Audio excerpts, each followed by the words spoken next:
तुम्हें Charles Babbage के बारे में बताना ज्यादा जरूरी है। तुम्हें पता होना चाहिए कि उन्हें आधुनिक कंप्यूटर का पिता कहा गया है। मुझे कुछ नहीं पता नंदिता मैम। चार्ल्स बेबेज कौन थे? चार्ल्स बेबेज एक इंग्लिश मैथमेटिशियन थे जिन्होंने पहली बार ये कहा था कि गणितीय गणनाएं एक ऑटोमेटिक मशीन के जरिए भी की जा सकती हैं। उन्होंने बताया कि गणना को आसान ऑपरेशंस में बदला जा सकता है। इसीलिए चार्ल्स बेबेज को कंप्यूटर का पिता माना जाता है। और अंत में 1833 में उन्होंने पहले नेविगेशनल कैलकुलेशंस को डिजाइन किया। इसने एक इंजन का रूप ले लिया जिसे एनालिटिकल इंजन कहा गया। प्रोग्राम्स और डेटा को पंच कार्ड्स के जरिए मशीन में भेजा जाता था।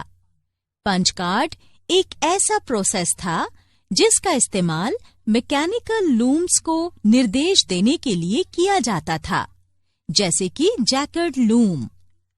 आउटपुट के लिए मशीन में एक प्रिंटर, एक वक्र आलेखक और एक घंटी लगी होती थी। ये मशीन कार्ड्स पर संख्याएं भी पंच कर सकती थी। इंजन में एक arithmetic logic unit conditional branching के रूप में कंट्रोल फ्लो और लूप लगा होता था।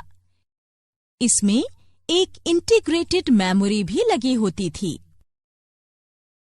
चार्ल्स बेबेज ने जिस मशीन को डिजाइन किया था वो उस वक्त से करीब 1 सेंचुरी एडवांस थी।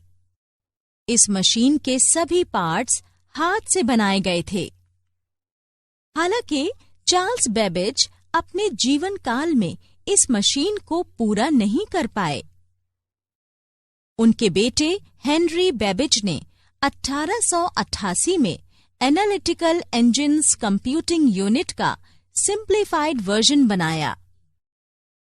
सेकेंड वर्ल्ड वॉर के दौरान जब इंग्लैंड और जर्मनी आमने सामने थे, तब ब्रिटेन ने जर्मन मिलिट्री कम्युनिकेशंस के एक खुफिया एन्क्रिप्ट मैसेज को पढ़ लिया था और जर्मन एन्क्रिप्शन मशीन एनिग्मा को इलेक्ट्रोमैकेनिकल बॉम्ब्स की मदद से तबाह कर दिया। इसके बाद ब्रिटेन ने मैक्स न्यूमैन और उनके साथियों का एक कमीशन बनाकर उनसे कॉलोसस बनाने के लिए कहा, जो जर्मनी की ज्यादा विकसित लॉरेंस मशीन्स जो हाई लेवल आर्मी कम्युनिकेशंस में इस्तेमाल की जाती थीं, उनको क्रैक कर सके। इसके थोड़े दिनों बाद एक अमेरिकन प्रोफेशनल को अमेरिकी सेंसस की जिम्मेदारी सौंपी गई। उसने डेटा स्टोर करने के लिए एक पंच कार्ड मशीन तैयार की और गणना में मदद के लिए पहली बार इलेक्ट्रिसिटी का इस्तेमाल किया। इलेक्ट्रिसिटी के इस्तेमाल ने मैकेनिकल कंप्यूटर्स के दौर को खत्म कर दिया और गणना करने की एक नई शुरुआत हुई।